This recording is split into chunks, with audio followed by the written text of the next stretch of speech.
It was a Thursday morning in October when my phone rang at 5:47 a.m. I was already up. I've been waking up before 6 for 30 years, old habit from my days running a landscaping crew in Central Virginia. The coffee was brewing, the sky outside my kitchen window was still that dark purple it gets just before the sun decides to show up. I had my reading glasses on and I was going through some paperwork at the kitchen table when the call came in. It was my son Donovan. He didn't say hello. He just said, "Dad, can you come get me?" Something in his voice, not panic, not anger, something quieter than both of those, told me everything I needed to know before he said another word. I asked him where he was. He said he was sitting on the front steps of the house on Keller Ridge Drive, the house that belonged to his father-in-law, Clifford Waverly III, the house where Donovan and his wife Simone had been living for the past 2.5 years. I asked him if he was alone. He said, "No, Hazel's with me, she's asleep." Hazel is his daughter. She was 3 years old. I told him I'd be there in 22 minutes. I put on my boots, grabbed my jacket off the hook by the back door, and I drove through the dark without the radio on. Just me and the sound of the engine and the white lines on Route 29. When I pulled up to that house on Keller Ridge, I saw my son sitting on the front steps in the cold with a little girl asleep on his shoulder, and 2 duffel bags and a rolling suitcase on the ground beside him. The lights inside the house were all on, every single one of them, but the front door was shut, and I could see from the street that the keypad lock had been changed. There was a new black panel where the old silver one used to be. Clifford Waverly III had changed the locks while my son and his granddaughter were inside. He thought he'd won. What he didn't know, what he couldn't have known, was that I had spent the last 14 months preparing for exactly this morning. I'll back up. Donovan met Simone Waverly when they were both 28. He was managing a small landscaping operation I'd passed down to him, and she was working in marketing at her father's commercial real estate firm. They met at a charity golf tournament over in Charlottesville. One of those things where you get paired with strangers and you end up talking more than you play. He called me that same night. I could hear it in his voice, the way a person sounds when something important has just happened to them and they don't have the words for it yet. I liked Simone when I met her. I want to say that plainly, because what came later was complicated, and I don't want to paint a picture that isn't true. She was sharp, she was funny, she had a good heart when it came to Donovan. Whatever problems existed in that marriage, I don't believe they started with her. They started with her father. Clifford Waverly was the kind of man who had never once in his life been told no by anyone who depended on him financially. He'd built his commercial real estate business from a mid-size regional firm into something that had offices in Richmond, Roanoke, and Charlotte. He drove a black Mercedes, wore cufflinks to breakfast on weekends, and had a handshake that was about 2 seconds too long and about 10 pounds too firm. The kind that's telling you something about how he sees the relationship before you've said a single word to each other. He was not warm to Donovan from the beginning, not rude, just evaluating. Like Donovan was a piece of property he was considering acquiring and hadn't made up his mind on yet.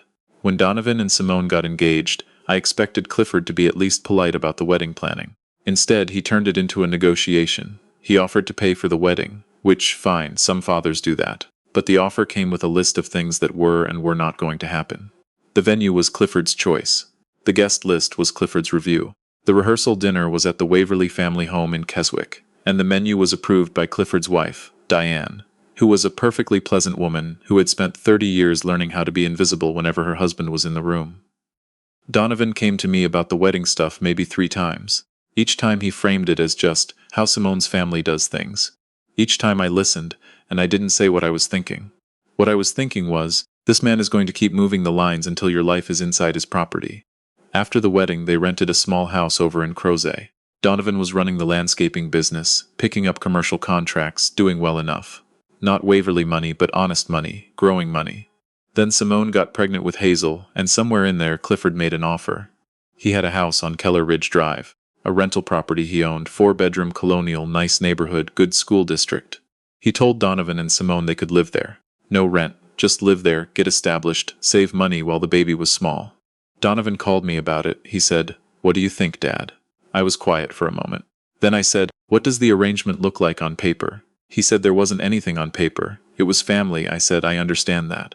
But what are the expectations?" He didn't have a clear answer, because Clifford hadn't given him one, and I think that was intentional. When there's nothing on paper and no clear expectations, the person who owns the house gets to define what the expectations are after the fact whenever it's convenient for them. I told Donovan I'd support whatever he decided, but I want him to know I thought it through. He moved in 6 months later. At first it was fine. The house was nice, Hazel was born that spring, and Donovan was spending long days working while Simone handled a lot of the day-to-day with the baby. Clifford came over on Sundays. He'd sit at the kitchen table of his own house, in his son-in-law's chair, and hold court about business and real estate and whatever was happening in the news. The shift was gradual. That's the thing about men like Clifford. They don't storm the gates. They just slowly, quietly start assuming that the gates are already theirs. It started with Donovan's business. Clifford had a few commercial properties that needed regular landscape maintenance. Parking lot upkeep, seasonal plantings, that kind of thing. He offered the contracts to Donovan. Good money, reliable work. Donovan took them. More followed. Within about a year, nearly 40% of Donovan's revenue was coming from Waverly properties. Then Clifford started talking about bringing Donovan in on a bigger project. A new mixed-use development he was planning in the Short Pump area west of Richmond. He said he wanted Donovan to handle all the outdoor work, potentially serve as a subcontractor on the whole residential landscaping component. It was the kind of contract that could have tripled Donovan's business. But when Donovan asked for the paperwork, Clifford kept saying it wasn't the right time, said the development was still in the planning phase, said they'd get to it. I found out about this in bits and pieces through conversations with Donovan over the months. He'd mentioned things in passing, the way sons do with fathers when they're not quite ready to say out loud that something is wrong. I started paying closer attention. Around the 14-month mark of them living at Keller Ridge, I drove down to Richmond to have lunch with a man named Earl Bodine. Earl had been my accountant for 20 years and was one of the sharpest people I knew when it came to business and property. I laid out everything I knew about Donovan's situation, the house arrangement, the Waverly contracts, the development project that kept getting delayed, all of it, and I asked Earl what he saw. Earl set down his fork and looked at me for a moment. Then he said, "Your son has built a business that can't survive losing Clifford Waverly as a client. And he's living in a house that Clifford Waverly owns. That man has him in a box, and your son may not even know it." That was the day I started preparing. I want to be careful about how I say this because I know how it sounds. I'm not the kind of man who goes looking for a fight. I have worked with my hands my whole life. I believe in minding your business and taking care of your family and not assuming the worst about people until they've given you reason to. But Earl was right, and I knew it, and a man who knows something is wrong and doesn't prepare is not being peaceful. He's just being unprepared. The first thing I did was get Donovan's business financials reviewed. Not by Earl, who was my man, but by a separate accountant I found through a business attorney in Harrisonburg. I wanted an independent picture of where things stood. What I learned confirmed what Earl had said. The Waverly contracts were substantial. Losing them would be painful. Not fatal, not if we moved quickly enough, but painful. The second thing I did was start quietly reaching out to commercial property managers and HOA contacts I'd built up over 30 years in the landscaping business. I wasn't making promises. I was just reconnecting. Keeping the lines warm. Planting seeds, you might say. The third thing I did, and this one took the most time, was hire an attorney who specialized in tenant and property rights. I wanted to know exactly where Donovan stood with respect to that house on Keller Ridge. He'd been living there without a lease for over a year.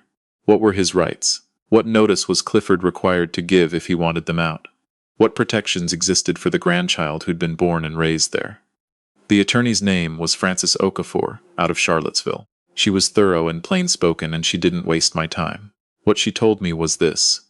In Virginia, when someone has been living in a property for more than a certain period of time under an informal arrangement, they may be considered a month-to-month tenant with certain protections. But it depended on facts and documentation, and it would take time to establish properly. She said the more important thing for me to focus on was making sure that when the moment came, and she agreed it would come, Donovan would have somewhere to go and something to go to. Your job, she said, is to make sure that when Clifford Waverly tries to leave your son with nothing, your son already has something. That became my project for the next year. I didn't tell Donovan. I want to explain that decision, because I've thought about it a lot. Donovan is a proud man. He is 34 years old, and he has built something from the ground up, and he does not ask for help easily. If I had come to him and said, "Son, I think your father-in-law is setting you up and we need to plan for the worst," one of two things would have happened. Either he would have gotten defensive and shut me out, because nobody wants to hear that kind of thing about their wife's family, the people they're tangled up with every day.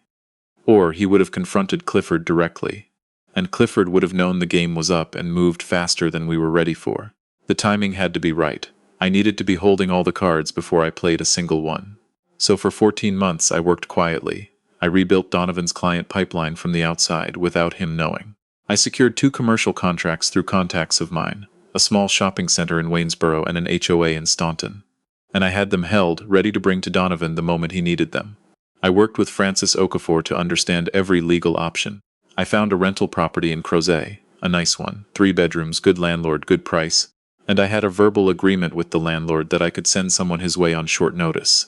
I was ready. I just needed to wait for Clifford to make his move. It came on a Wednesday in October. What triggered it, as far as I was able to piece together afterward, was a conversation between Donovan and Clifford about the short pump development contract.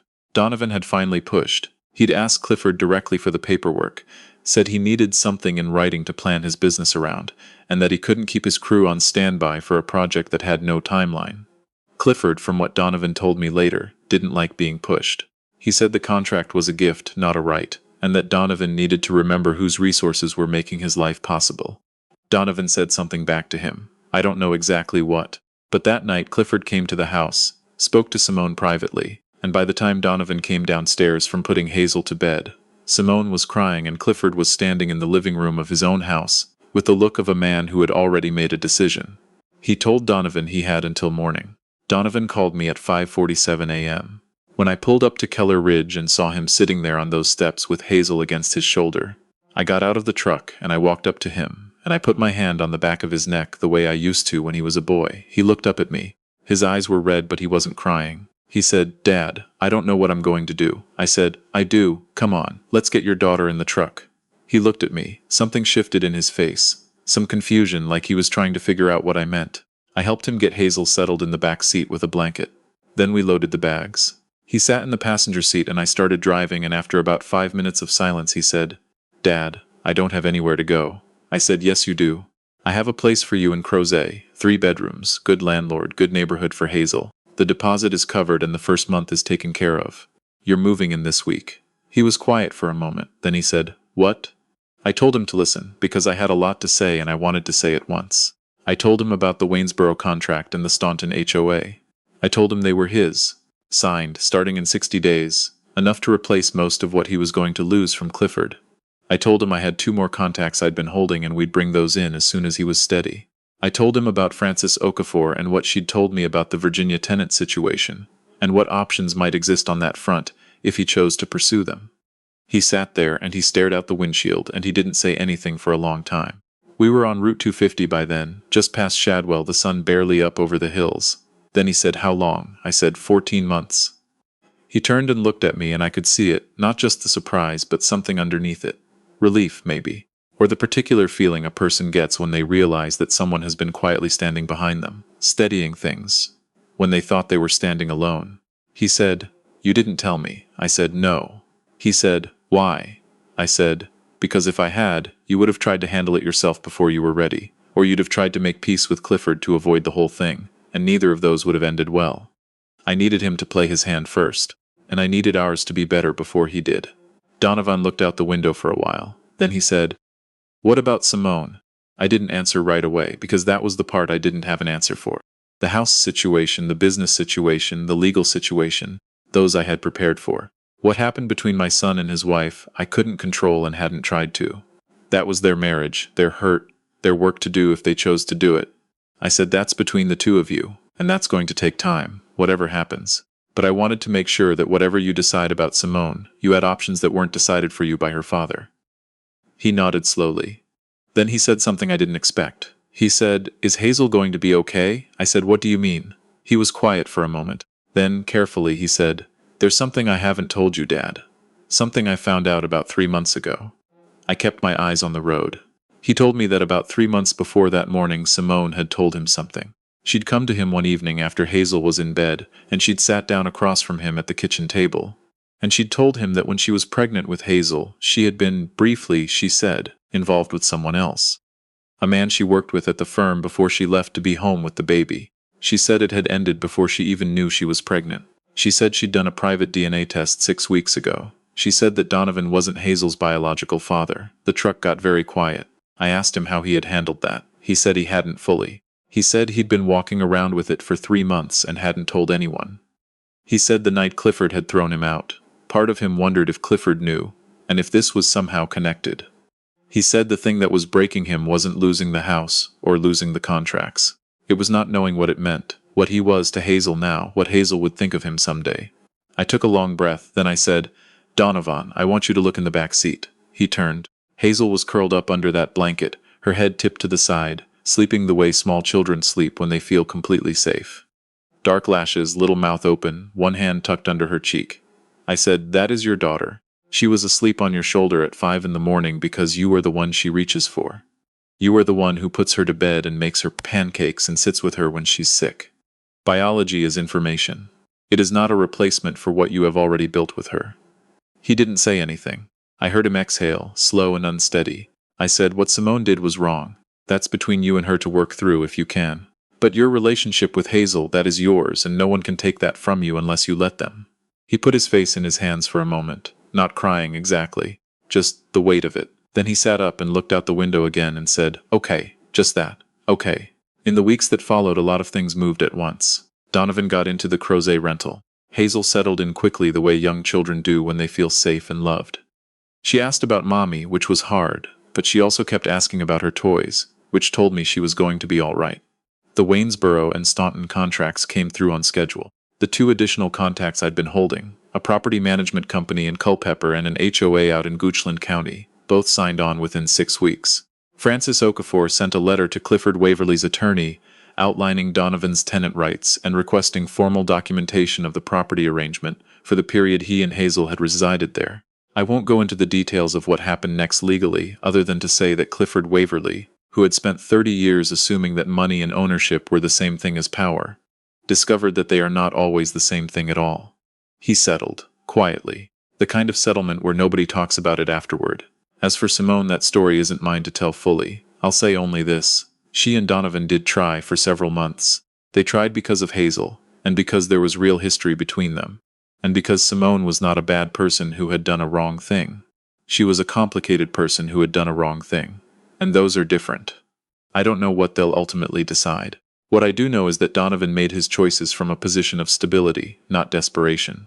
He wasn't running toward anything because he had nowhere else to go. He had somewhere to go. That was what mattered to me. Clifford Waverly has not called me. I don't expect him to. Men like Clifford don't make calls like that. What I will say is this. There was a morning in November, about a month after all of this started, when Donovan drove over to my house on a Saturday. He had Hazel with him. It was a cold morning, leaves mostly gone from the trees, that gray Virginia November light. He came in and I made coffee and we sat at my kitchen table. The same table where I'd been sitting when my phone rang at 5:47 a.m. And Hazel sat on the floor in the living room and sorted through a box of her father's old toy trucks that I'd kept in the garage for 30 years without quite knowing why. Donovan wrapped both hands around his coffee mug and looked across the table at me and said, "Dad, how did you know it was going to go that way?" I said, "I didn't. I just knew that if I was ready, it wouldn't matter which way it went." He nodded. Then he looked into the living room where Hazel was lining up those old toy trucks in a row the way he used to when he was small. He said, "She calls them her grandpa trucks." I had to look out the window for a moment. I won't pretend otherwise. What I know about men like Clifford Waverly is this. They believe that the person with the most leverage wins. And sometimes that's true. But leverage is only powerful when the other person has nothing. When the other person has options, has a plan, has spent 14 months building the ground beneath someone else's feet without them even knowing it, the leverage disappears. It was never about beating Clifford. I am 63 years old and I have worked hard my whole life and I do not spend my energy trying to beat people. It was about making sure my son had solid ground to stand on, whatever came. That cold morning in my kitchen, with Hazel pushing those old trucks across my living room floor, and Donovan drinking his coffee across the table from me. That was the whole point. That was everything I'd worked for. All he'd needed was someone who'd gotten there first.